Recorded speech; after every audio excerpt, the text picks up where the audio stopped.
अस्सलाम वालेकुम नाजरीन। जैसा कि हम दस्तक की नेक्स्ट एपिसोड में देखेंगे कि सैफ तो पहले अपनी ज़िद पर अड़ा हुआ था कि ना मैं किरण को बच्चा वापस करूंगा और ना ही मैं अब उसे तलाक दूंगा।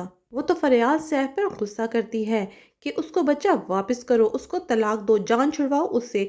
तो फिर बिल आखिर सैफ ने किरण से सेटलमेंट कर ही ली, वरना किरण और इसकी बहन ने तो धमकी दे ही दी थी कि अब जेल में ही मुलाकात होगी, तुम पे मुकदमा करेंगे। लेकिन इन दोनों के दरमियान सेटलमेंट हो ही गई और सैफ ने उसे कह भी दिया कि मैं तुम्हें तलाक भी दे दूंगा। लेकिन किरण के वालिदैन अलग से परेशान हुए होते हैं और किरण के वालिद भी अपनी टिपिकल सोच लेके अलग परेशान हुए होते हैं।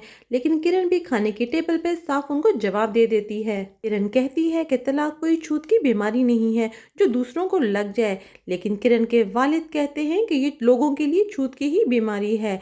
वो उसको हर तरह से कायल करते हैं कि वो तलाक ना ले और अपना घर बसा ले।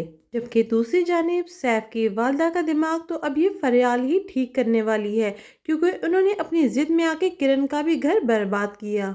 वो झूठ बोलती थी, ड्रामे करती थी, लेकिन आज वही ड्रामे उनके सामने आ गए हैं। फरियाल जो कि सैफ के साथ बहुत खुश है, लेकिन सैफ की वालदा हमेशा इसे बातें ही सुनाती रहती हैं, क्योंकि इन्हें तो अपने पोते और किरण की याद सताई जाती है।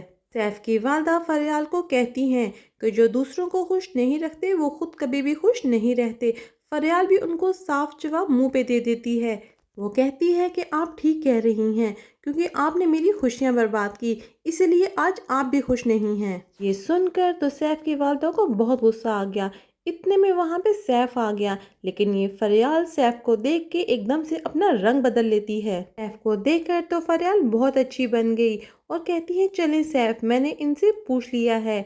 ये देखकर तो वालदा हैरान और परेशान रह गई और फरियाल और अपने बेटे का मुंह तकती रह गई। थोड़ी देर बाद हम देखते हैं कि वो आंटी भी आ गई, जिसके सामने सैफ की वालदा अपना दुख सुनाती हैं कि कभी कभी दूसरों को दिया हुआ दुख एकदम से अपने इंसान के सामने आ जाता है।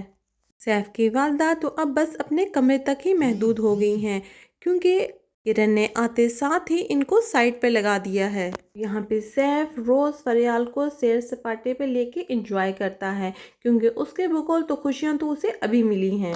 यूं सैफ सब कुछ करने के बावजूद भी अपनी ज़िंदगी में खुश है, लेकिन यहाँ पे अपनों ने ही अजीरन की हुई है किरण की ज़िंदगी। फूफो आ जाती हैं और अलग से किरण को ताने देने लगती हैं कि अगर तलाक का दाग लग गया तो क्या होगा। लेकिन किरण ने भी उनको साफ जवाब दे दिया। कहती है कि मैंने ऐसा क्या कर दिया जो मुझ पे दाग लग गया है।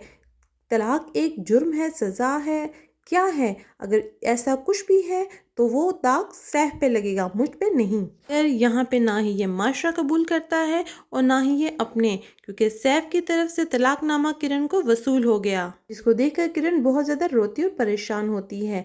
ये सब कुछ उसकी बहन ने देख लिया और कुछ देर बाद किरण ने सबको बता ही दिया। ये सुनने के बाद तो किरण के घर में उदासी ही छा गई।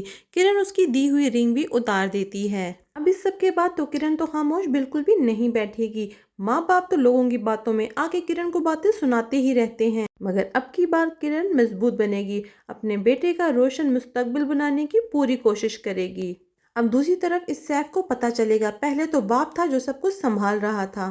सैफ तो अब घर पे मिलता ही नहीं, तो ऑफिस में खाक मिलेगा। सैफ को बहुत ज़्यादा लॉस हुआ बिजनेस में और बहुत ज़्यादा क्राइसिस का सामना करना पड़ा। और फिर हमें दिखाया जाएगा कि 7 साल का अरसा भी गुजर चुका है। और गाइस, आपको क्या लगता है, क्या किरण खुद को मजबूत कर पाएगी? इसी तरह के ड्रामोस का रिव्यूज़ देखने के लिए देखते रहें viral videos. Please like, share and subscribe. Thank you so much for watching this video.